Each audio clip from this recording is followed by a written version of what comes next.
My name is Avery. I booked this cruise on impulse, the kind of decision people make when they're tired of their own thoughts. I wanted distance. I wanted silence. I wanted the ocean to swallow the noise inside me. But the first night on board wasn't silent at all. It was alive. Music drifted from the pool deck. Glasses clinked in restaurants. The hum of engines vibrated softly beneath my feet. I escaped to the upper deck, where the wind was gentler and the crowd thinner. The sky was melting into a tangerine sunset, the ocean catching every color. And that's when I saw her. She was leaning against the railing, hair pulled into a loose ponytail, a soft linen shirt fluttering in the breeze. A girl holding a camera, trying to capture the horizon, but clearly more lost in the moment than in the shot. When she noticed me nearby, she gave a small smile, the kind that doesn't try too hard, the kind that feels real. "Beautiful, isn't it?" she said. "The sky or the ocean?"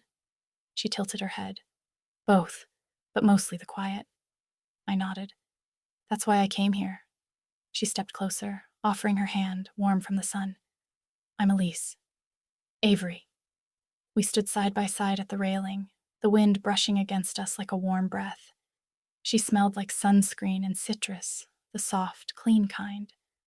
After a few minutes of silence, she said, "Are you traveling alone?" "Yeah." Her eyes softened. "Me too."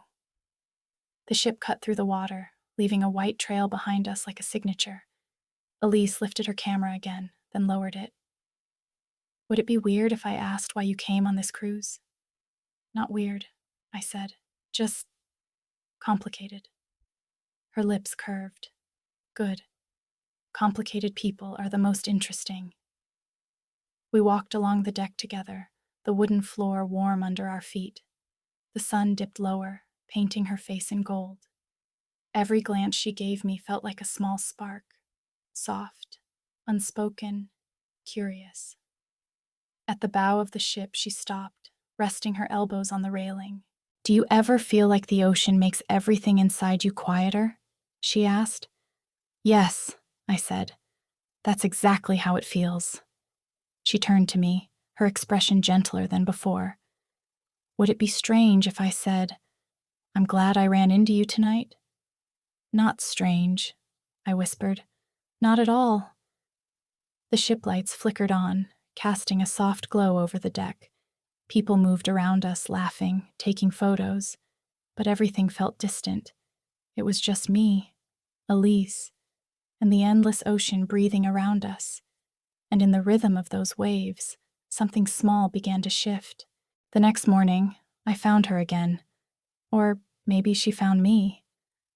I was sitting alone at the stern, watching the wake trail behind the ship like torn silk, when someone placed a cup of iced coffee next to me. "I guessed your coffee order," Elise said, sitting down with a grin. I raised an eyebrow. "And what if you're wrong?" "Then I'll drink it," she said, taking a sip of her own. I tasted it. Lightly sweet, cold, perfectly simple. "You guessed right." She leaned back proudly. "I read people well." We spent the morning exploring the ship together, drifting through quiet hallways, the library with its big windows, the small art gallery with watercolor paintings of seabirds.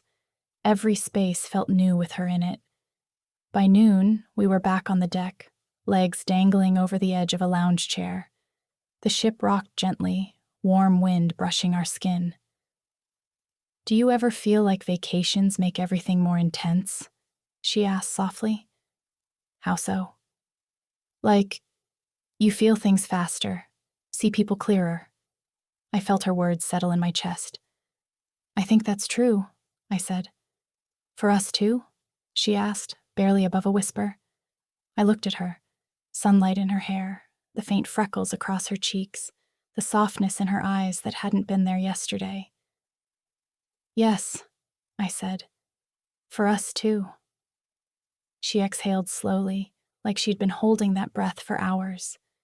We walked to the top deck again at sunset, the same place we met, the sky streaked with pinks and violets. Elise stood beside me, closer than last night, close enough that our arms touched. "Avery," she said softly, "I'm not sure what this is, but I like it." Her honesty made something warm unfold inside me. I like it too. The ocean breeze wrapped around us, carrying the scent of salt and the distant sound of music from below. The world felt suspended again, just two women, leaning into a moment that didn't demand definitions. Elise lifted her hand slightly, unsure. I took it. Her fingers curled against mine like they'd been waiting. We didn't kiss. We didn't rush. We just stood there, two silhouettes against the sky, letting the ship carry us forward, letting something gentle take shape between us. And as the horizon glowed its final shade of gold, I realized I hadn't come on this cruise to escape. I had come here to find something, someone, even if I didn't know it until I met her.